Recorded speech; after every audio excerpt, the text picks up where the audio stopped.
괴로울 때 주님의 얼굴 보라. 우리 찬양 들으시고 우리 강시작합니다.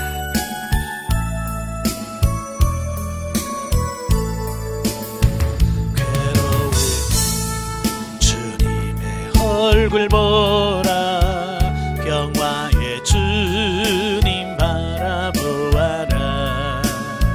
세상에서 시달린 친구들아, 위로해 주님 바라보아라. 눈을 들어 주를 보라. 내 모든 염려 주께 맡겨라. 슬플 때에 주님의 얼굴 보라. 사랑의 주님 안식 주리라. 아멘. 기도하겠습니다. 은혜로우신 아버지, 오늘 시간도 우리로 훈련의 장소 인도하시고 베드로전서의 말씀을 같이 나눌 수 있도록 해주셔서 감사합니다. 말씀을 할 때 그 말씀들이 살아있는 말씀이요 생명의 말씀이 될 수 있도록 성령님 도와주옵소서. 시종을 맡겨오며 예수님의 이름으로 감사하며 기도합나이다. 아멘. 예, 이 시간에 우리 베드로전서의 서론적 이해를 보도록 하겠습니다. 예, 교재 37페이지입니다.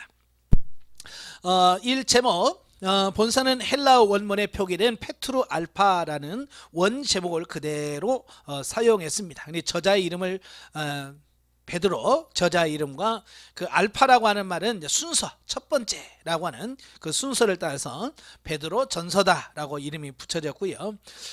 흠정역에서도 헬라어 원문을 따라서 베드로의 첫 공동 서신이다, 이렇게 이름이 붙여졌습니다. 저자는 베드로가 본서의 저자라는 사실은 역사적으로나 통상적으로 그냥 다 받아들여졌어요. 그런데 이제 19세기 초반 몇몇 비평학자들이 사도 베드로가 저자라는 사실에 대해서 반론을 제기를 합니다. 예. 그래서 본서의 저자가 베드로라는 사실을 본서 자체의 내증 1장 1절, 또 본서의 내용이 사도행전에서 나타난 베드로의 설교와 비슷한다는 점, 예. 이런 부분들, 또 그 가르치는 부분들이 예수님의 가르침과 유사하다고 하는 점, 이런 부분이 내적 내증으로 확신하고요. 또 외증으로도 그 폴리갑, 또 이레니우스, 알렉산드리아의 클레멘트, 또 터툴리안 같은 초대 교부들이 다 베드로가 본서를 기록했다라고 증명을 하고 있습니다. 그러니까 내증이나 외증에서 확실합니다. 그럼에도 불구하고 그들은 이걸 부정하려고 하죠. 자, 베드로 사도에 대한 부분들은 우리가 너무나도 잘 알고 있기 때문에 그 부분은 읽으시면 되겠고요. 38페이지 맨 밑에 내려가시면 전승에 가면 베드로는 AD 68년경에 네로의 박해 때에 로마에서 십자가형을 받아서 순교한 것으로 전해집니다. 아마 여러분 코바디스라는 영화 보셨나요? 이 코바디스라는 영화를 보면 바로 베드로가 순교하는 장면에 대해서 잘 설명을 하고 있어요. 그래서 베드로가 로마에 막 핍박이 있을 때 다른 사람들이 로마에서 빨리 벗어나라고, 당신으로 살아야 된다라고 해서 이 베드로를 내보내죠. 그래서 그가 로마를 피해서 가고 있는데 주님의 음성이 들립니다. 주님이 예루살렘을 향해서 가는 모습을 보여지는 거예요. 그러니까 베드로가 코바디스, 어디로 가십니까? 바로 이제 그게 코바디스, 어디로 가십니까? 라고 하는 이제 그게 영화거든요. 네가 지기 싫어서 버린 십자가 내가 대신 지러 간다. 주님의 음성을 듣는 거예요. 그러니까 베드로가 아닙니다. 제가 가서 십자가 제가 지겠습니다. 그래서 가든 돌아서던 발걸음을 재촉해서 그가 로마로 들어가요. 그래서 거기서 순교하는 장면이 나오죠. 39페이지에 보시면 기록 연대와 장소, 본서의 기록 연대는 본서의 기록 장소에 따라서 달라질 수 있습니다. 자, 5장 13절에 보면 본서를 바벨론에서 기록했다라고 주장을 합니다. 그러니까 이제 여기서 말하는 바벨론이 도대체 어디냐, 어디냐에 따라서 이게 달라지는데요. 이 바벨론의 해석은 크게 세 가지로 나옵니다. 첫 번째는 문자 그대로 해석해서 메소포타미아의 그 바벨론으로 보는 견해가 있습니다. 이건 칼빈이나 알포드의 견해인데요. 바벨론 포수, 이 바벨론 포로가 된 이후에 유대인들은 바벨론에 많이 살고 있었습니다. 그러니까 1차 포로 귀환 때 그 5만 명 정도가 귀환을 하고요. 나머지 200만 명 정도는 아예 돌아오지 않고 바벨론에 그냥 머물러 살았어요. 그러니까 어찌 보면 이스라엘 땅에 돌아온 유대인들보다 바벨론에 산 유대인들이 훨씬 더 많은 거예요. 바로 이제 그런 것을 근거로 해서 바로 그 유대인들의 바벨론에 유대인들이 많이 살고 있는데 바로 그들에게 가서 전도했다라고 추측을 합니다. 네. 그런데 도마, 예수님의 제자 중에 의심 많은 도마가 바벨론에 가서 전도했다는 전설은 있지만 베드로가 그곳에 갔다는 기록이 없어요. 네. 또 바벨론 교회가 교회사에 전혀 언급이 없다는 점에서 이 견해는 신빙성이 떨어진다는 겁니다. 다시 말해서 베드로가 바벨론에 가서 전도했던 어떤 이런 게 있으면 이게 기사화 되어지고 크게 이름이 있을 텐데 전혀 그런 게 없다는 거예요. 그 다음에 두 번째는 애굽의 칸 도시로 보는 견해다. 이 견해에 의하면 바벨론은 카이로의 옛 이름이라고 합니다. 그러나 별다른 관심을 끌지 못했고요. 자, 세 번째는 로마의 상징적 별명으로 보는 견해다. 이건 루터가 주장하는 건데요. 대부분의 학자들이 주장하는 견해로서 베드로가 그의 말년을 로마에서 보냈다는 수많은 전설과 부합된다는 점과 또 베드로의 믿음의 아들이었던 마가가 바울이 로마에 있을 때 같이 있었다는 점, 그리고 바벨론의 그 1세기 유대인과 그리스도인 사회에서 로마에 대한 상징적 칭호로 사용됐다는 점 등으로 미뤄볼 때 가장 타당한 것으로 보여진다. 예, 그래서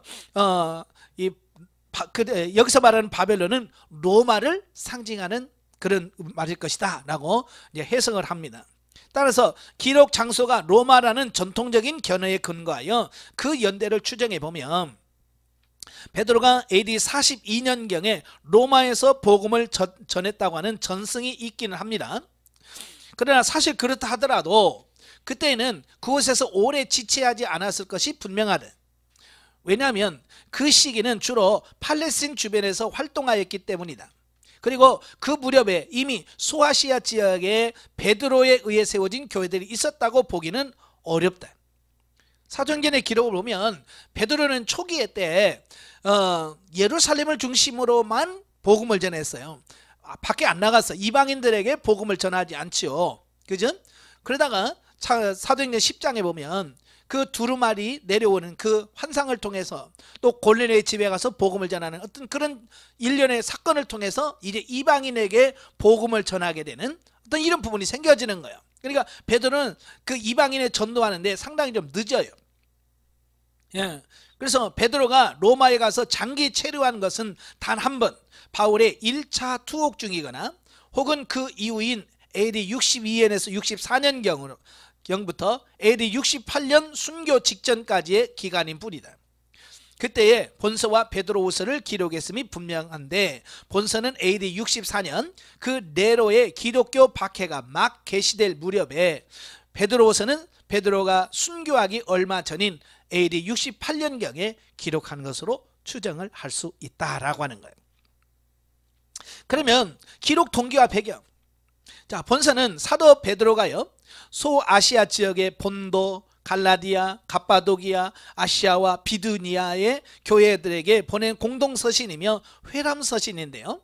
이 지역의 교회들은 대부분 베드로가 직접 설립한 것으로 추측이 되고요. 교회 구성원들은 그 지역의 디아스포라 유대인 출신 성도들은 물론이고 이방인 출신 성도들도 상당히 포함되어지고 있습니다. 그리고 신분상으로도 여러 계층이 혼합되어 있고요.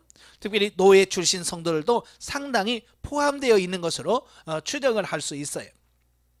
자, 그런데 베드로가 본서를 기록할 당시는 AD 64년 그 로마시에서 시작된 네로의 기독교 박해가 점차 로마 제국 전역으로 확산되어 갈 상황에 처해 있었습니다.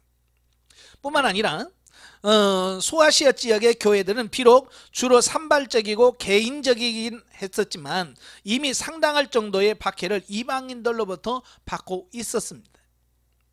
자, 그 박해의 원인에 대해서는 정확하게 알 수 없지만 본서에 나타난 베드로의 교훈에 비추어 추측해 볼 수 있는데요, 두 가지로 볼 수 있습니다. 첫째는 성도들의 삶의 양식이 그곳 이방인들의 그것과 전혀 달랐다는 겁니다.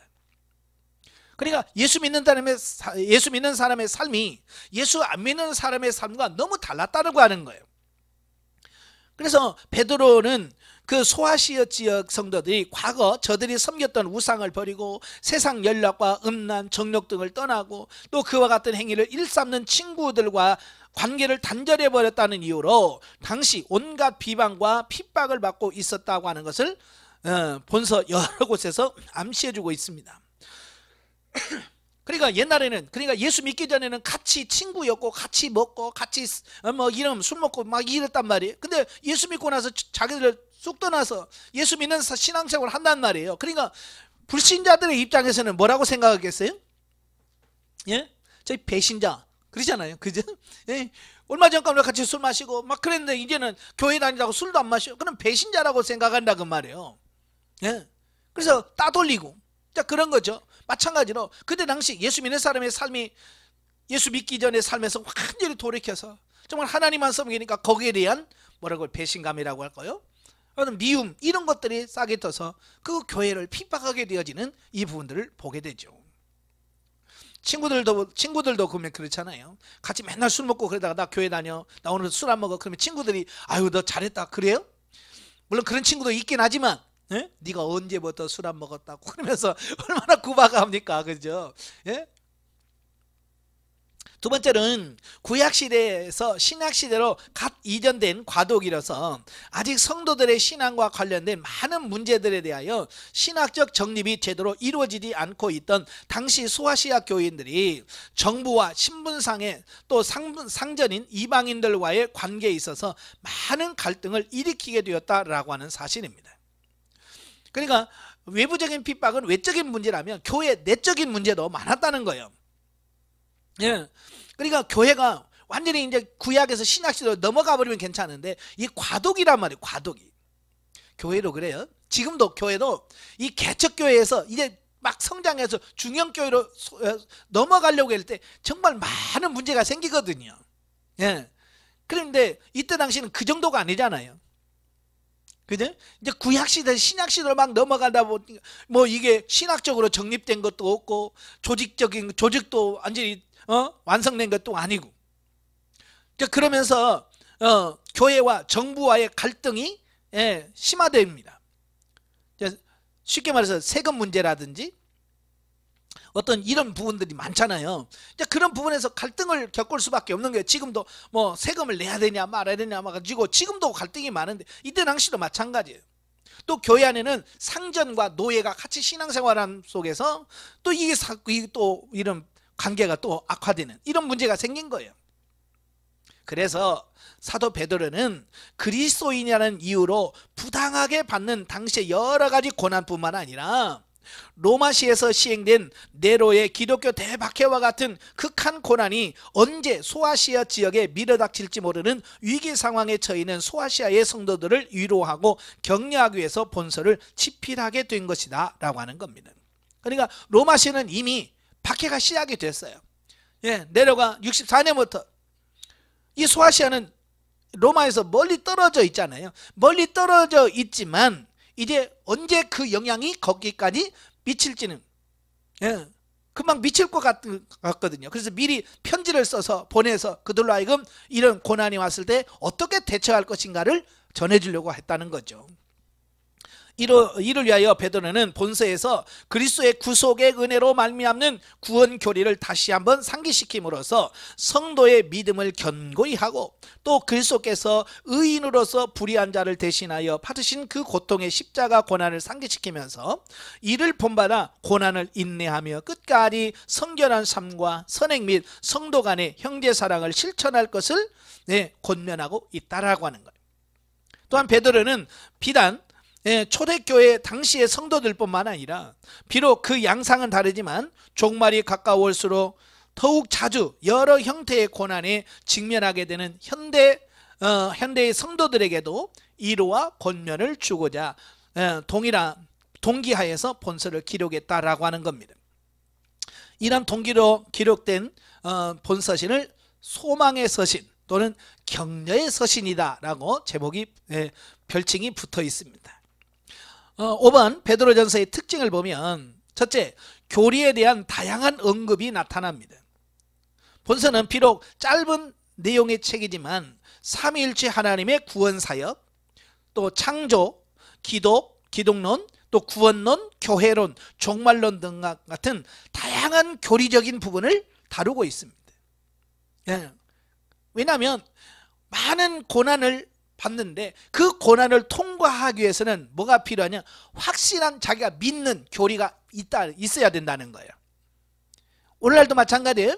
이 교리가 분명하지 않으면, 내가 뭘 믿는지를 정확하게 모르면 많은 사람이 이단에 넘어가기 쉽고 신앙을 포기하기 쉬워요. 그죠? 그래서 저희 교단에서도 신천지가 막 너무 활개를 칠 때 공문을 내렸어요. 교회에다가 뭐라고 했냐면 교리를 좀 가르쳐라. 성도들에게 교리 교육이 필요하다. 왜 신천지로 넘어가냐? 이 교리가 불분명하다는 거예요. 그래서 교리 교육을 성도들에게 교육하라고 하는 이런 문제가 생긴 거거든요.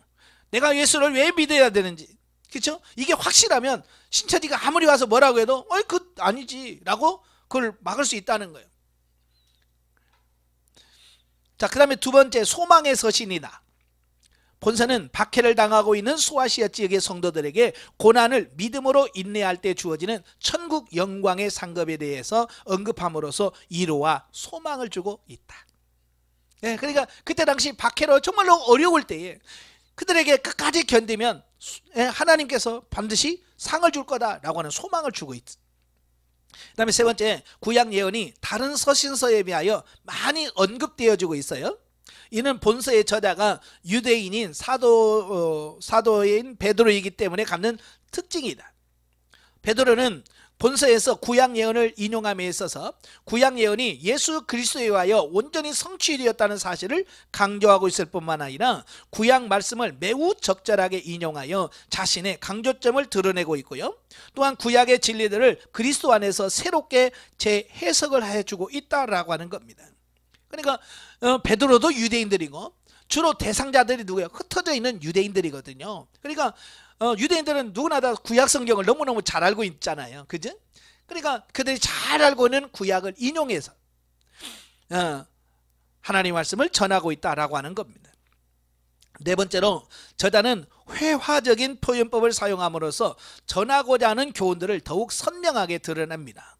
예를 들어서 살펴보기를, 막으시는, 가리 우는데, 갑옷을 삼으라, 허리를 동이라, 우는 사자같이 라고 하는 이런 표현들을 많이 쓰게 되어지는데요.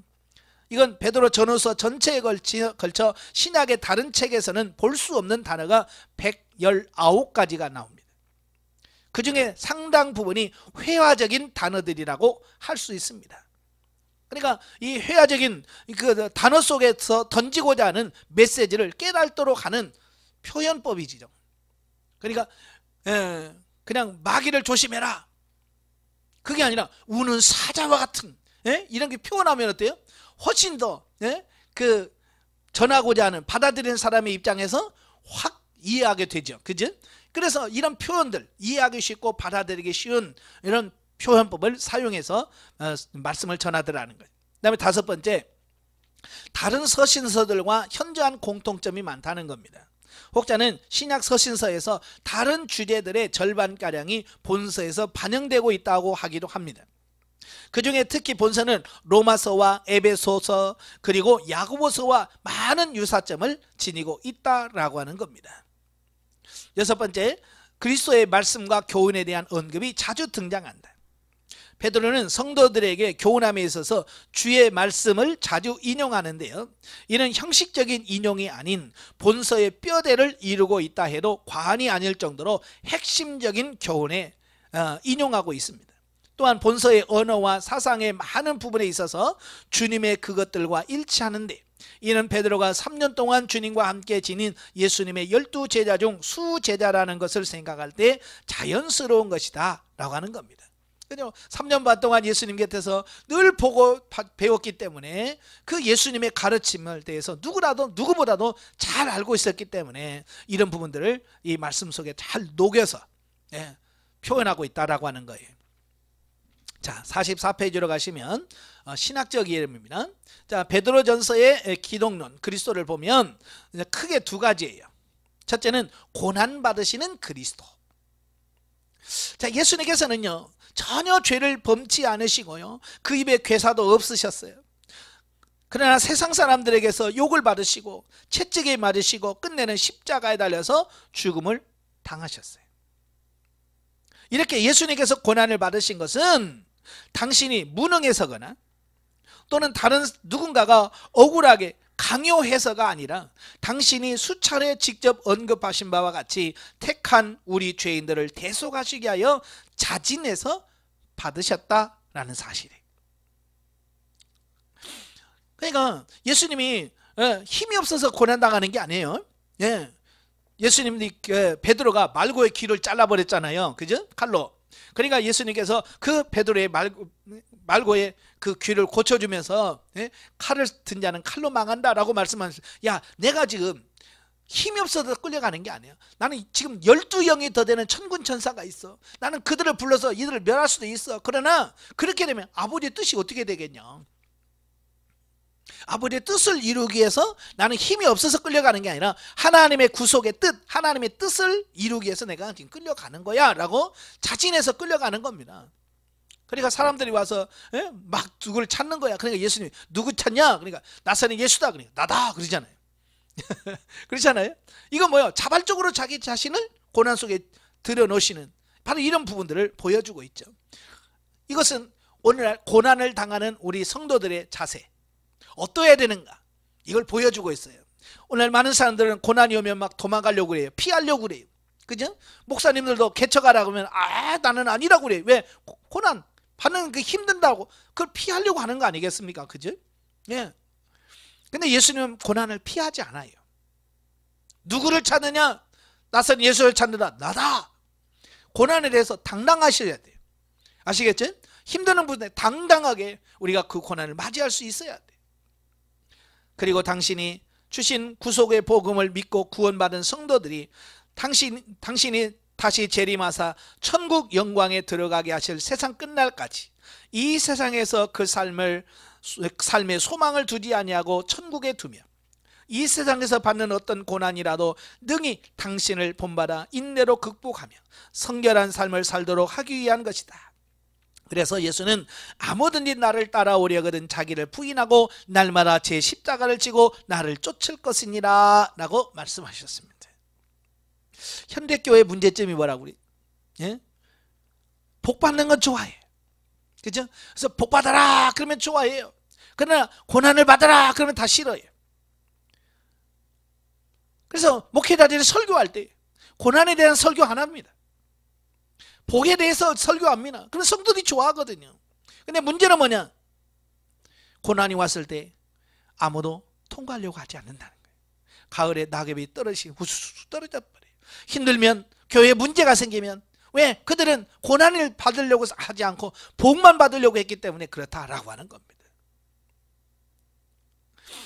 베드로는요 고난이 와도 끝까지 성도들에게 뭘 가르쳐요? 승리하는 비결을 가르치는 거예요. 좀 강하게 교육을 시키는 겁니다. 여러분들 성도들 강하게 하셔야 돼요. 고난 온다고 도망가면 안 된다. 끝까지 그 고난을 통과해야 된다라고 가르쳐야 돼요. 그렇게 가르쳐도 막상 고난이 오면 힘들어해요. 그죠? 저도 이렇게 영성을 열면서 고난이 축복입니다. 고난을 통과해야 됩니다. 아무리 가르쳐도 막상 고난이 오면요 많이 흔들려요. 가르쳐도 흔들리는데 안 가르치면 오직 하겠습니까? 그죠? 많은 분들이 조그만 어려운 일이 오면 그걸 견디지를 못하는 거예요. 그러니까 교회 못 나가. 왜? 교회는 맨날 예수 믿고 축복받으시다 맨날 그런 것만 가르치다 보니까 옛날 예를 들어서 사보다 망했어요. 교회 못 갑니다. 왜? 다른 사람은 다 뭐라 그래? 저주받은 집사님이 왜 왔어? 이렇게 얘기한다는 거예요. 그러니까 그 말을 못 듣는 거예요. 그래서 망해서는 교회 못 가요. 그런 교회가 되면 안 되겠죠. 그죠? 망하는 것도 복입니다. 네. 그래서 그 고난을 통과하는 법을 성도들에게 가르쳐야 돼요. 두 번째로 하나님 보좌 우편에 계신 그리스도. 본절에서 베드로는요, 이 세상에서 고난받으신 그리스도의 모습과 함께 부활 승천하사 하나님 우편에 큰 권세와 능력을 가지고 계신 그리스도의 모습도 동일하게 강조하고 있습니다. 이것은 뭘 말하냐면 고난을 통과한 후에 누리는 영광을 말하고 있는 겁니다. 그러니까 고난받은 예수님만 강조하면 소망이 없잖아요. 아유, 왜 내가 고난받아? 왜 이렇게 힘들어야 돼? 라고 말하죠. 그러나 뭐요? 고난을 받고 통과한 이후에 예수 그리스도가 그렇게 십자가 못 박혀 죽었지만 그걸로 끝난 게 아니다. 그 부활했을 뿐만 아니라 승천하셔서 하나님 보좌 우편에 앉아 계시고, 예? 지금 모든 만물을 통치하시고 다스리는 그 영광을 취하셨다라고 선포하고 있는 겁니다. 그러니까 뭐라 그래? 이건 우리에게 고난을 통과해야 하는 이유, 통과하면 이와 같은 누림이 있고 영광이 있다, 이걸 말씀해 주고 있습니다. 이는 결국 성도들에게 구원을 주신 그리스도께서는 장차 성도들을 핍박하는 세상과 죄악을 판단하러 오실 권능의 심판자이시며, 또 당신을 믿음으로 기꺼이 고난을 인내로 견디어 천국을 소망하며 사는 성도들에게는 능히 천국 영광을 주실 수 있는 소망의 주이시다라고 하는 것을 보여줍니다. 만약에 그냥 고난으로 끝난다면 무슨 의미가 있겠어요? 그죠? 죽도록 고생하고 그냥 고난으로 끝나버려. 그럼 무슨 의미가 있어요? 의미가 없죠. 근데 성경은 그런 게 아니에요. 고난 후에 반드시 영광이 있다. 고난 후에 영광이 있다는 거예요. 그러니까 이걸 통과하라는 거예요. 이걸만 참으라는 거예요. 이것만 인내하라는 거예요. 그러면 반드시 영광이 온다. 자, 두 번째, 베드로전서의 신학적 주제. 본서에서 이미 앞에서 수차례 밝혔던 바와 같이 당시에 산발적으로 여러 양태의 박해들을 받고 있었고요. AD 64년 네로가 로마시의 기독교인들을 향해서 했던 것과 같은 로마 제국의 대대적인 박해가 언제 불어닥칠지 모르는 급박한 상황에 처해 있던 소아시아 지역의 교회 성도들에게 위로와 격려를 주기 위하여 베드로가 보낸 서신이다. 예. 이런 본서의 가장 기본적인 대주제는 뭐냐? 성도들의 생존을 위협하는 세상 사람들의 핍박으로 말미암아 고난 속에서 성도는 자신이 어떤 존재인가 하는 성도의 정체성에 대한 올바른 인식과 그리스도의 구속복음으로 말미암는 구원의 확신 위에서 고난을 인내해야 한다는 것. 예. 그러니까 고난 중에서도 우리는 구원받은 하나님의 자녀라라고는 인식이 필요하다. 이걸 말씀해 주고 있어요. 고난받는다고 해서 하나님 우리를 버린 거 아니에요. 고난받는다고 해서 하나님 우리를 저주한 거 아니에요. 그 고난 중에 있어도 우리는 여전히 하나님의 자녀라는 거예요. 또 그리고 이에 더 나아가 고난 속에서도 오히려 선행과 성결로 바른 신앙생활을 영위해야 한다는 것을 말씀해 주고 있습니다. 그러니까 고난 중에 그냥 고난을 피하는 게 능사가 아니라 그 고난을 받는 그 와중에도 우리는 선행을 해야 된다. 이걸 말씀해 주고 있어요. 이런 대주제하에서 다른 주제들을 살펴보면, 자, 1번, 성도란 하나님에 의해 사단의 수하에 있는 세상의 불신자들과 특별히 구별된 자로서 천국을 본향 삼아 이 땅에서 나그네로 사는 자들이다. 따라서 성도의 삶의 양식은 이 세상 사람들의 패역한 그것과는 다른 거룩한 것이야 하며 삶의 지향점 또한 이 세상이 아닌 천국을 향하여 있어야 된다라는 사실이에요. 그러니까 성도라고 하는 것은 거룩할 성자, 무리도자, 거룩한 무리, 구별된 사람들이라고. 이 구별됐다는 거 뭡니까? 죄와 구별되어 있고 세상과 구별되어 있고 일반 다른 택하지 않은 자들과 구별된다라고 하는 그런 의미를 담고 있습니다. 그래서 구별됐다라고 하는 것은 뭐냐? 같이 살면 안 된다는 거예요. 생활 양식이 달라야 된다는 것을 말씀해 주고 있는 거예요. 예, 이건 매우 중요한 말씀이에요. 오늘날 예수 믿는다고 교회 다닌다고 말하면서 불신자들과 똑같이 사는 사람들이 얼마나 많은지. 그렇잖아요. 제가 오직 했으면 제가 그러냐, 주일날 성경책 끼고 교회 가는 거 빼고 다 똑같다. 다를 게 없어요. 왜? 우리 교인들, 예수 믿는 사람들의 가치관의 변화가 일어나지 않기 때문에 그래요. 가치관의 변화가 뭐가 더 중요한지, 뭐가 더 가치 있는지를 가치를 분명하게 구분할 수 있어야 돼요. 그래서 우리가 세상에 살지만 세상이 목적이 아니라 우리는 천국 하나님의 나라가 목적지가 돼요. 그걸 향해서 달려가는 우리 성도들이 되어야 됩니다. 오늘 우리 목회하는 우리 목사님도 마찬가지. 이 땅에서 큰 목회, 뭐 유명한 목회, 이걸 원하는 게 아니라 이걸 꿈꾸면 되지 않아요. 우리는 하나님의 나라, 천국에서 어떻게 주님의 나라를 인정할 것인가를 바라보면서 목회하실 수 있어야 돼요. 두 번째로, 성도는 이 세상에서 그리스도의 이름으로 받는 고난을 인내로 극복할 뿐만 아니라 오히려 그것을 믿음을 연단하는 성화의 방편으로 삼아야 한다. 그리스도께서 의인으로서 우리 죄인들을 구속하시기 위하여 십자가의 고난까지 받으신 것은 그리스도로 말미암아 구원받은 성도들이 그를 본받아 그의 고난에 동참할 뿐만 아니라 그를 닮은 성화된 모습으로 천국 영광에도 함께 들어가도록 하기 위한 것이다. 아멘. 네. 이런 사실을 분명하게 우리가 인식을 해야 돼. 그래서 어떻게 하든지 우리가 예수 그리스도를 닮아가려고 노력을 하셔야 돼. 예수님처럼 이 땅에서 고난을 받으면 예수님이 높임을 받으셨던 것처럼 우리도 높임을 받게 되는 영광에 동참하게 될 것입니다. 세 번째, 성도는 비록 천국 시민권을 소유한 자 할지라도 이 세상에 사는 동안은 여전히 이 세상의 여러 사회 제도 속에 속하게 되고요, 또 그에 따른 의무도 가지게 됩니다. 따라서 성도는 국가의 위정자에 대해 마땅히 순종해야 될 것이다. 예, 이거 베드로도 똑같아요. 바울도 그랬고요.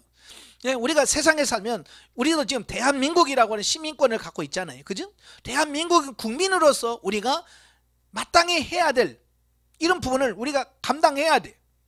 그래서 대통령에 대해서, 대통령의 통치에 대해서 우리가 기도하고 그 통치에 우리가 순복할 줄 아는 이런 삶이 돼야 돼요. 무조건 머리띠 두르고 물러가라 이거 한다고 되는 게 아니에요. 그리고 신분상으로 상전된 자들에게 복종해야 된다. 아무리 같은 교회 다녀도 신분상으로 분명히 상전이 있고 종이 있단 말이에요. 그러면 그 신분을, 이런 사회 제도에 대해서 우리가 인정할 수 있어야 되고, 또 사회의 가장 작은 기본 단위인 가정 속에서도 그 의무와 책임을 온전히 수행하면서 어떠한 방식으로든 사회 속에서 관계를 맺게 되는 모든 사람들에게 대하여 선을 행해야 된다라고 말씀을 하고 있습니다.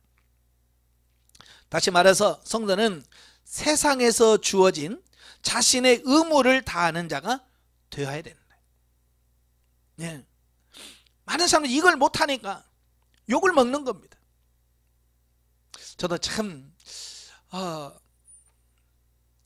목회를 한다는 것 때문에 제 의무를, 가정의 의무를 잘 감당하지 못할 때가 참 많이 있었어요. 예를 들어서 이런 거요. 예, 예를 들어서 부모님을 섬기는 거. 이거 목회자라고 해서 이거 빼주는 거 아니잖아요. 그죠? 나는 목회자니까 부모 공경 안 해도 돼. 이거 아니잖아요. 목회자도 부모를 공경해야 돼. 근데 옛날에 저는 목회하면서 왜 너무 어려우니까 그죠? 부모님 섬기는데 예를 들어서 가족 회비를 얼마씩 내자 그러는데 목회자라서 돈이 없어. 그럼 못 내면 자녀로서 이게 마땅히 해야 될 의무를 감당하지 못하는 부분이 되잖아요. 그죠? 저도 옛날에는 그걸 막 핑계를 했어요. 목회자가, 개척교회 목사가 맨날 그랬거든요. 근데 그게 아니구나. 내가 아무리 목사라도 내 기본적인 의무, 나는 부모님이 계시고 자녀라고 하는 이런 게 있다. 그래서 내가 감당해야 될 부분은 감당하자. 그래서 가족 회비 낸다. 그럼 냅시다. 그래서 똑같이 내고. 그렇잖아요. 목사라고 해서 열애가 없어요. 같이 회비 내고 같이 돕고 같이 해서 이렇게 끌어가야 돼. 우리가 이런 의무를 다해야 가족에서도 모여서도 당당하게 말씀을 전할 수 있는 이런 부분들이 되어지는 거예요. 근데 우리는 이런 의무는 감당하지 않고 큰 소리 치려고 하면 절대로 안 됩니다. 아시겠죠? 예. 그 다음에 네 번째, 그리스도께서 원수까지도 사랑하라 하신 것처럼 성도는 자신을 핍박하는 악한 자에게 악으로 맞서지 말고 선으로 대해야 된다. 아멘. 핍박을 받다 보면 사람들은요 악에 찹니다. 악. 악에 올라와. 예? 그래서 대적하게 돼요. 근데 악을 악으로 갚지 말래. 악을 선으로 갚아라. 그들이 핍박한다고 같이 맞서는 게 아니라 그들이 핍박했을 도리어 그들을 위해서 기도해주고 축복해 줄 수 있는 그런 삶이 돼야 돼. 다섯 번째는 말세가 다가와 세상 사람들의 핍박이 더 커질수록 성도들 간에는 더욱더 깊은 사랑과 긍휼로 그 결속을 돈독히 하여야 한다라고 하는 겁니다. 예. 그리고 교회 공동체의 질서 유지와 화평을 위하여 성도 개개인의 맡은 바 자신의 직분에 충실하는 삶을 살아야 된다라고 하는 겁니다. 그래서 어려울수록 성도들이 더 하나가 되어지고 서로 위해서 기도해 주면서 또 자기가 맡겨진 직분, 역할 잘 감당해내는 그런 삶이 되어야 됩니다. 3번 베드로전서와 현대 성도. 자, 본서시는 1차적으로는 로마 제국의 대박해 직면에 있던 초대교회 시대의 소아시아 지역에 있는 교회 성도들에게 쓰여진 것이다. 그러나 본서를 통해 주어지는 교훈은 기독교가 세계의 종교로 공식 인정되어 비록 초대교회 당시와 같은 세상 국가로부터 핍박이나 단지 그리스도를 믿는다는 그 한 가지 이유만으로 세상 사람들에게서 핍박을 받는 경우는 없다 할지라도 세상 끝날이 더욱 가까워짐으로 말미암아 하나님의 구원 진리를 믿는 성도들에 대한 사단의 공격이 더욱 교묘하고 악랄하여 여러 형태의 고난에 처하게 되는 현대 성도들에게도 동일하게 적용되어진다라는 겁니다. 저는요 많은 분들이 신앙생활이 힘들어요 어렵다 그러는데요, 저는 제가 볼 때는 그래요. 지금처럼 신앙생활이 편한 시대가 어디 있어요? 그렇잖아요. 그리고 우리나라처럼 그렇게 신앙생활하기 좋은 나라 없어요. 그렇잖아요. 이렇게 좋은 환경에서도 못하겠다고 하면 어떡할 거예요? 예. 지금 누가 교회 개척한다고 뭐라고 합니까? 교회 간다고 누가 감옥에 가기를 합니까? 아무것도 없어. 그런데도 못하고 있는 이게 지금 오늘 우리의 현실이고 문제죠.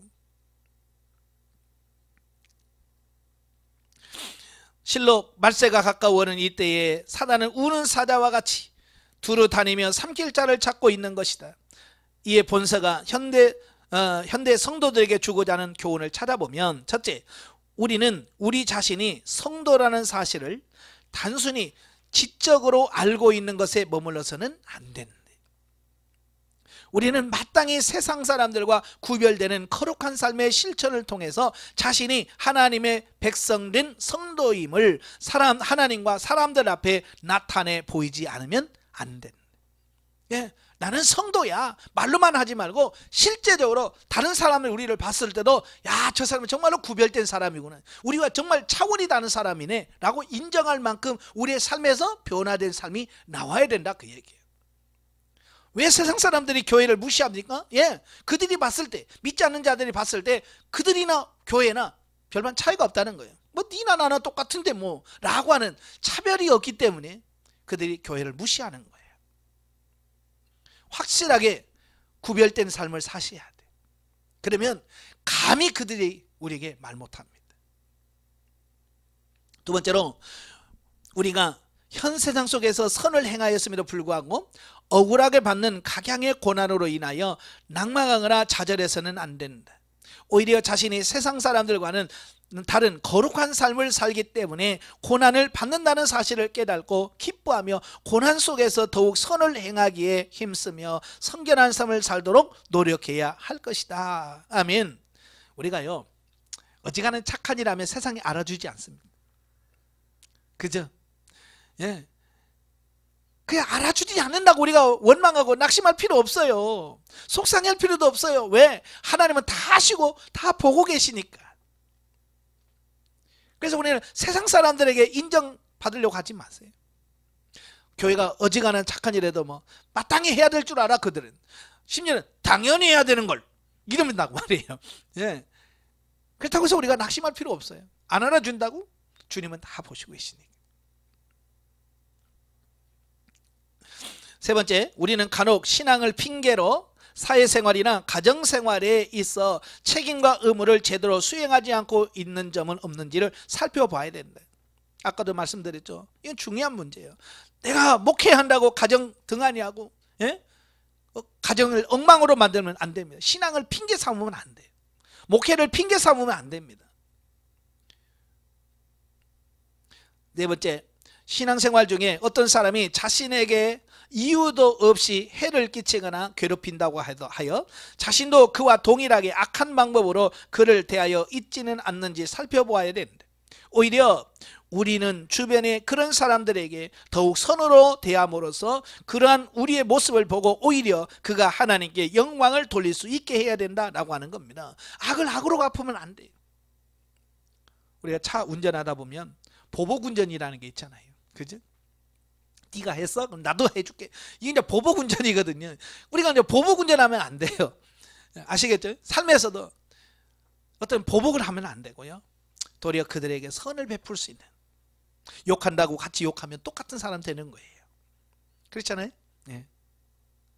다섯 번째, 우리 성도들은요, 비록 자신이 고난 중에 있다 할지라도 다른 성도들을 돌아보며 사랑을 베풀고 교회의 질서와 화평을 위한 자기의 청지기적 사명을 수행하는 일에 있어서 결코 게을리해서는 안 된다. 오히려 그것은 자신의 신앙뿐만 아니라 교회 공동체의 와해를 위한 사단의 획책으로 말미암은 것인 줄 알고 더욱더 열심을 쏟아야 할 것이다. 아멘. 말세가 될수록 우리가 좀 더 교회 열심을 품기를 바랍니다. 세 번째, 구속사적 이해입니다. 본서는 네로에 의하여 본격적인 기독교 박해가 시작될 즈음에 소아시아에 흩어져 있는 성도들에게 구원의 소망을 가지고 외적 박해에 대하여 인내할 수 있도록 격려하게 하여 기록했다라고 하는 겁니다. 그래서 예수님의 수제자였던 베드로는 본서를 통해서 구약의 내용과 예언의 말씀들을 예수 그리스도의 빛 아래에서 새로운 의미로 해석하여 고난 가운데 살아가고 있는 성도들에게 참된 위로와 격려를 주고 있다. 이 서신을 통해서 우리들은 고난이라고 하는 성도들에게 주어지는 특권이요 축복이며 필연적인 연단의 과정임을 깨닫게 되며 그 고난 뒤에 숨겨져 있는 하나님의 선하신 뜻을 분별하고 그분을 더욱더 신뢰하게 되는 성숙한 신앙에 이르게 되기 때문이다 라고 하는 겁니다. 그러니까 우리는 고난 그러면 아우 힘들어 라고만 생각한다 그 말 아니란 말이에요. 고난은 우리로 하여금 더 성장하게 하고 성숙하게 만들고 더 예수 그리스도를 닮아가게 하는 어떤 그런 부분이 있어요. 그래서 고난이 유익한 거고 고난이 감사한 거예요. 고난당하기 전에는 내가 그를 행하였더니 이제는 주의 말씀을 지키나이다. 그렇죠? 고난당하기 전에는 하나님 말씀대로 못 삽니다. 내 마음대로 삽니다. 근데 고난 받고 나면 바뀌어집니다. 새로워집니다. 하나님 말씀대로 살게 돼요. 그래서 고난이 복이고 유익한 거거든요. 하나님께서는 지금도 우리를 사랑하셔서 고난을 통하여 주의 뜻을 알게 하신다는 사실을 믿고 오히려 감사함으로 고난을 달게 받아야 할 것을 베드로 전서를 통해서 말씀하고 있습니다. 우리 예수 믿는 사람, 하나님 믿는 사람에게는 의미 없는 고난이 없습니다. 다 고난이 있다면 그 속에, 고난 속에 하나님의 뜻이 있어요. 그래서 우리가 고난을 겪으면서 왜 이런 고난을 주셨을까? 무엇 때문에? 하나님의 의도가 무엇일까? 거기에 초점을 맞춰서 기도하면서 그 고난을 잘 통과할 수 있기를 바라요. 자, 영적 예보입니다. 예수님께서 베드로를 부르셨을 때 그는 한낱 어부에 지나지 않았다. 그가 처음부터 주와 복음을 위하여 자신의 생명을 내어드릴 수 있는 자는 아니었다. 3년을 예수님의 가르침을 받았지만 위협적인 상황에서 자신의 나약함을 드러내는 사람이었다. 그렇죠? 사실은 위협적인 것도 아니에요. 그냥 대제사장의 집에서 재판받고 있는 예수님 멀찍이서 보다가 너 예수님 제자지? 아니야 그러잖아요. 그때 뭐 베드로가 나 제자야 그런다고 죽는 것도 아니잖아요. 그렇죠? 그럼에도 불구하고 그는 3번씩이나 예수님을 부인했어요. 나중에는 3번째는 맹세까지 했습니다. 그러나 하나님의 사랑으로 그는 변화되었고 예수님을 깊이 사랑하는 자가 되었습니다. 이렇게 처음부터 잘하는 사람은 없어요. 그래서 처음 못한다고 실망할 거 없습니다. 성도의 궁극적인 신앙 목표는 베드로와 같이 하나님을 사랑하고 그리스도를 본받아 사는 겁니다. 본서를 통해서 하나님께 한 영혼을 변화시켜 하나님께 영광이 되고 영원한 기업을 이을 주인공이 되도록 예비하시고 이끌어가신 과정을 보면서 이와 같은 사랑으로 모든 성도를 이끌어가고 변화시키는 하나님의 뜻을 살펴볼 수 있다. 베드로는 극악한 핍박의 상황 가운데서도 두려움과 고통 속에서 소망 없는 성도들에게 구원받은 하나님의 자녀로서 오직 영원히 썩지 않고 쇠하지 않은 하늘에만 소망을 두어야 함을 강조하고 있습니다. 예, 우리의 소망은 어디에 있습니까? 이 땅입니까? 하나님의 나라입니까?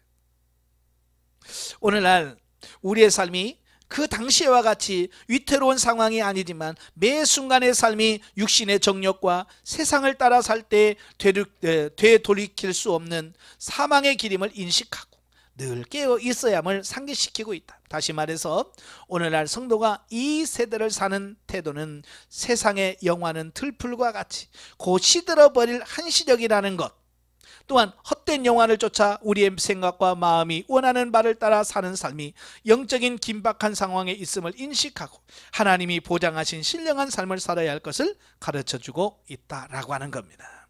그러니까 우리가 이 땅에서 살면서 이 땅에 죽고 썩을 금방 쇠야 될 것에다가 신경 쓰지 말고 정말 죽지 않고 썩지 않고 쇠하지 않고 영원한 것에 소망을 두고 하나님 나라를 바라보며 살아가는 저와 여러분들이 되어야 될 줄로 믿습니다. 자, 본문의 1장으로 갑니다. 1장은 머릿말 또 성결의 삶과 진리 안에서 형제 사랑을 권면하는 내용이 나오는데요. 1절과 2절은 문안 인사입니다. 자, 본서의 첫머리를 여는 본단락은요, 공적 문안 인사에 해당되는 부분으로 신약성경 서신서의 전형적인 머리말 양식에 따라서 먼저 발신자와 수신자를 밝히고 난 후 베드로가 자신의 사도권에 근거해서 수신자들에게 축도로 문안 인사를 한 사실이 기록되어지고 있습니다. 자, 여기서 우리가 이제 주목할 것은 베드로가 본서신의 수신자를 가리켜서 뭐라고 표현하냐면 흩어진 나그네다라고 부르고 있다는 점이에요. 혹자는 이 사실로 인하여 본서의 수신자가 소아시아 지역에 사는 디아스포라의 유대인들 중 기독교로 개종한 유대인의 성도라고 주장을 합니다. 그러나 이 말은 디아스포라 지역의 유대인 성도만을 지칭하는 것이 아니라 이방인 성도들을 포함한 소아시아 지역에 사는 모든 성도들을 가리킨다라고 볼 수 있고, 궁극적으로는 이 세상에 살지만 이 세상에 속하지 않고 천국을 본향 삼아 나그네처럼 살아가는 모든 세대의 성도들을 가리키는 은유적인 표현이다라고 볼 수 있습니다. 그러니까 그 나그네 속에는 저와 여러분이 다 포함되어 있다라는 겁니다. 또한 여기서 베드로는 흩어진 나그네를 곧 삼일체 하나님의 구속사역으로 말미암아 구원받은 자들이라고 규정을 함으로써 성도란 이 세상 속에서는 나그네로 살아가는 존재들이지만 삼일체 하나님의 영원한 구속 계획에 따라서 택함을 받고 구원받은 자들로서 장차는 반드시 천국 구원을 얻게 될 자임을 분명하게 밝히고 있습니다. 아멘. 여러분, 이 나그네라고 하는 것은요, 자기가 머무는 곳에 별 관심이 없어요. 자기가 돌아갈 고향, 본향에다가 더 관심을 두고 있습니다. 만약에 여러분 어디 여행을 갔어요. 여행 가서 머무는 집이 아주 불편해요. 그러면 여러분 그 집 고쳐요, 안 고쳐요? 안 고쳐요. 그냥 몰라, 그냥 하루 이틀 있을 건데 뭐 그냥 대충 살아. 그렇잖아요. 그냥 이거 한 며칠만 참으면 우리 집으로 갈 건데, 나그네에 있는 사람은요, 그 머무는 곳에 별로 관심이 없어요. 오늘 우리도 마찬가지예요. 이 세상은 뭐요? 우리가 잠시 머물다가 갈 곳이에요. 그러니까 이 땅에다 너무 관심을 가지면 안 되는데, 지금 성도들을 보면요, 모든 관심을 어디다 둬요? 이 땅에다 마치 천년 만년 살 것처럼, 예? 그러고 있더라 그 말이에요. 저는 장례식에 가면 꼭 이 설교를 해요. 우리는 나그네다. 예. 나그네로 와서 머물다가 다시 하나님의 나라로 간다. 그러니까 땅에다가 소망을 두지 말고 우리는 하나님의 나라에다가 소망을 두는 자가 되어야 된다. 여러분도 땅에다 소망 두지 않기를 바라요. 예. 3절부터 12절까지 보면 성도가 고난 중에도 기뻐할 이유. 본달락은 본문에 대한 일종의 서론격으로서 성도가 환난과 시험 중에서 기뻐할 이유를 하나님께 대한 찬양의 형식으로 기록을 하고 있습니다. 베드로는 성도가 고난 중에서 기뻐할 이유 두 가지를 설명하는데요. 자, 첫째, 예수 그리스도의 부활하심으로 말미암아 그를 믿는 모든 성도들은 장차 부활하여 천국 기업을 얻을 산 소망을 가지게 되었으며 그 소망을 이루기까지 하나님이 능력으로 성도들을 보호하시기 때문이다 라고 하는 겁니다. 자, 여기서 예수 그리스도의 부활함으로 말미암아 우리 성도들에게 뭔 소망? 산 소망을 주었다. 여기서 산 소망이라고 말씀하는 것은 세상적인 것이 아니라고 하는 것을 의미합니다. 예, 하늘나라에다 두는 영원한 소망이 참 소망이다. 산 소망이다라고 말씀해 주고 있습니다. 또 두 번째는 뭐냐? 현재 받는 고난은 성도의 믿음을 연단하기 위한 것으로 장차 그리스도의 재림하실 때 그러한 연단을 통하여 순수한 믿음을 갖게 된 성도들이 큰 영광을 얻기 때문이다 라고 하는 겁니다. 그러니까 지금 우리가 이 땅에 살면서 당하는 모든 고난은 우리를 정금, 순금으로 만드는 과정이다. 그러니까 우리가 금광에서 금광석을 캐오잖아요. 금광석은 순금을 캐오는 게 아니잖아요. 순금이 있는 게 아니라 그 금이 섞여 있는 돌 같은 거, 이걸 캐오는 겁니다. 그래서 그걸 용광로에다 넣고 어떻게 해요? 막 끓이죠. 그러면 1060 몇 도인가요? 1061도인가요? 그 온도가 되면 금이 녹아서 내려와요. 그 금을 또 재련하고 또 걸러내고 이 과정을 거쳐서 24K 99.9999% 순금이 되는 겁니다. 그러니까 순금 되는 과정은 그냥 처음부터 되는 게 아니고 이런 끓이고 걸러내는 이런 과정들을 수없이 거쳐야 순금이 되는 것처럼 저와 여러분을 믿음으로 고난으로 계속해서 연단하고 단련하고 하는 거예요. 아시겠죠? 예, 그러니까 잘 통과하셔야 되죠.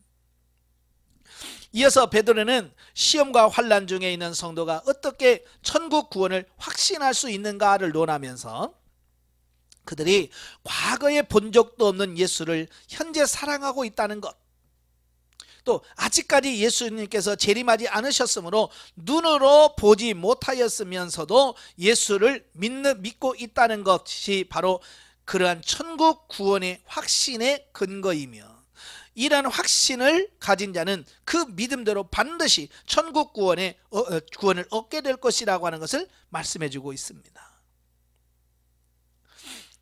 참, 저는 가끔 이런 생각을 해요. 어떻게 우리가 예수 그리스도를 믿고 구원을 받는가? 이건 기적 아닌가? 그렇잖아요. 우리는 예수님을 직접 만난 적도 없어요. 그렇죠? 예수를 만난 적도 본 적도 없어요. 그런데 우리는 예수 그리스도를 믿어. 그리고 예수 그리스도를 믿을 뿐만 아니라 예수 그리스도의 삶을 본받으려고 몸부림치면서 어떻게 하든지 예수님을 따라 살려고 노력을 해요. 참, 이거 참 기적 아니고는 이거 뭐라고 표현하겠어요? 지금 세상은 봐도 못 믿는 세상 아닙니까? 그지? 예, 봐도 못 믿는 세상인데 우리는 보지 못하고 믿는다고 그래요. 만나지 않고도 믿어. 이게 하나님의 은혜요. 우리가 확실하게 구원받았다고 하는 근거이기도 하다라는 겁니다. 마지막으로 베드로는 이상에서 말한 바 그리스도의 복음으로 말미암는 성도들의 구원에 관한 사실은 이미 구약시대 선지자들이 성령의 계시를 받아 증거한 것으로 참되고 확실한 것이라고 강조하여 말하고 있다. 아멘. 그러니까 이 구원은 이미 구약에서부터 많은 선지자들로 하여금 선포하게 하신 그 약속이 이루어진 것이다 라는 거예요. 자, 이러한 본문은 본론에서 직접적으로 AD 64년 네로 황제의 기독교에 대한 대박해를 기점으로 로마 제국 전역으로 확산되어 있는 기독교에 대한 로마 제국의 박해에 대비하여 그리고 궁극적으로는 말세에 거세게 일어날 성도에 대한 이 세상 사람들의 핍박에 대비하여 고난 중에서도 그리스도 안에서 천국 구원의 소망을 가지고 인내하며 성결한 삶을 살 것에 대한 세부 교훈을 주기에 앞서 그 서론격으로 주어진 것이다 라고 하는 겁니다. 그러니까 본서는 그때 당시 네로가 대박해를 하기 직전 그 상황에서 주신 말씀이기도 하지만 시대를 초월해서 말세에 사는 성도들에게 주어진 하나님의 말씀이다 라고 하는 사실이에요. 왜냐하면 요한계시록에 말씀하듯이 말세가 되면 엄청난 환란이 온다, 그죠? 그래서 그걸 대환란이라고 말합니다. 환란도 그냥 환란이 아니라 큰 환란이 온다, 그래서 대환란이라고 표현을 씁니다. 그래서 우리는 이 대환란을 통과해야 될 사람들이에요, 그죠? 그러니까 이런 작은 것을 훈련하면서 통과하는 훈련을 하지 않으면 어떻게 대환란을 통과할 수 있겠어요? 작은 것도 못하면서 어떻게 큰 걸 할 수 있겠어요? 못한다 그 말이에요. 그러니까 우리는 지금 우리가 이 말세에 당하는 많은 작은 이런 훈련들을 통과하면서 대환란이 와도 그걸 넉넉히 이겨갈 수 있는 이 훈련이 되어 있어야 돼요. 축구 선수들 그러잖아요. 월드컵 경기를 나가려고 하면 사실 이제 월드컵은 그래서 세계에서 제일 잘하는 팀들이 나와서 게임을 하는 거잖아요. 쉬운 팀이 하나도 없어요. 32나라가 이제 축구 경기를 하잖아요. 자, 그러면 이게 좀 쉬운 게 하나도 없잖아요. 그래서 그 경기에 올라가기까지 수없이 또 예선을 거치고, 그래서 계속 경기를 하면서 실력을 키우고, 그러면서 그게 나중에는 뭐가 돼요? 자기보다 더 강한 나라들과 싸워서 경기를 해서 이길 수 있게 만드는 거거든요. 그러니까 계속 훈련을 하는 겁니다. 아시겠죠? 그래서 저와 여러분도 계속해서 말세의 대환란을 통과하도록 하기 위해서 지금도 많은 훈련과 연단을 시키시는 겁니다. 이것도 통과 못하면서 어떻게 대환란을 통과할 수 있겠어요? 그죠? 자, 승리하시길 바랍니다. 13절부터 25절까지 보면 성결한 삶과 형제 사랑에 대한 권면인데요. 자, 본단락에서 베드로는 성도들의 개인 신앙생활과 사회생활에 관한 교훈을 주고 있는데요. 그 첫 번째 교훈으로 그리스도를 알기 이전과 이후를 대조하면서 성도들에게 하나님과의 관계에서 성결한 삶을 살아야 될 것을 촉구하고 있습니다. 그런데 성도가 성결한 삶을 살아야 하는 이유, 왜 우리가 거룩하게 그렇게 성결하게 살아야 되느냐, 그 이유가 분명하겠죠? 이유는 첫째, 죄인들이 이 세상에서 구별하여 구원하신 하나님이 거룩하신 분이기 때문이다. 우리를 구원하신 하나님이 거룩하시기 때문에 우리도 거룩해야 된다. 그래서 레위기가 뭐라고 그래? 내가 거룩하니 너희도 거룩해라. 아시겠죠? 하나님이 거룩하니까 우리도 거룩해야 된다는 거예요. 두 번째로는 하나님이 마지막 때에 그 행한 대로 심판하실 것이기 때문이다라고 하는 겁니다. 이거 굉장히 중요한 겁니다. 행한 대로 심판하실 것이다. 각 사람의 행위대로 하나님은 심판하실 거라는 거예요. 그래서 내가 잘 살면 그만큼 상급이 주어질 거고, 내가 못 살면 거기에 대한 심판이 있을 거라는 겁니다. 이게 없다면 대충 살아도 되겠죠. 그죠? 우리가 학교 다니면서 공부하잖아요. 시험이 없다 그러면 몰라, 시험도 없는데 그냥 대충 공부할 거예요. 그죠? 근데 시험이 있기 때문에 그래서 1등도 해야 되고 장학금도 받아야 되고, 그러니까 어때요? 시험이 있기 때문에 열심히 공부하는 거 아니겠어요? 그죠? 마찬가지요. 저와 여러분도 하나님의 나라에 상급이 주어지는 그때가 와요. 그러니까 그때 상을 받기 위해서는 지금 최선을 다해서 봉사하고 섬겨야 된다라고 하는 사실이에요. 두 번째로는 그리스도께서 성도들을 과거 조상 때부터 행해오던 망전된 행실에서 구원하셨으므로 다시 그 망전된 행실로 돌아가지 말고 오직 하나님께 믿음과 소망을 두고 이 세상에서는 나그네로 살아갈 것을 권면하고 있습니다.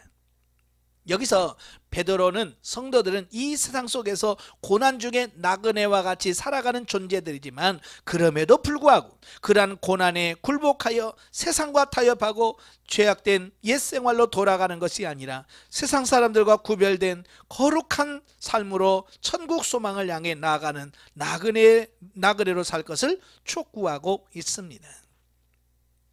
그러니까 우리는 힘들면 다시 옛 생활로 돌아가고 싶은 충동을 생겨요. 마치 이스라엘 백성들이 출애굽을 위해서 광야로 나왔지만 그들은 힘들 때마다 뭐라고 그래요? 다시 애굽으로 돌아가자. 다시 애굽으로 돌아가자라고 그래요. 오늘 우리도 마찬가지예요. 영성훈련 하다가도 조금만 힘들고 어려우면 몰라 옛날처럼 다시 살래 라고 옛생활로 육신의 생활로 다시 돌아간다 그 말입니다. 여러분, 이스라엘 백성들이 광야에서 애굽으로 돌아가자 그래서 살았습니까? 다 죽었잖아요. 그렇죠? 20살 이상 계수함을 받은 사람 여호수아 갈렙 빼고 다 죽었습니다. 여러분, 돌아가면 죽어요. 다시 육신으로 돌아가면 죽습니다. 우리는 돌아가면 안 되는 거예요.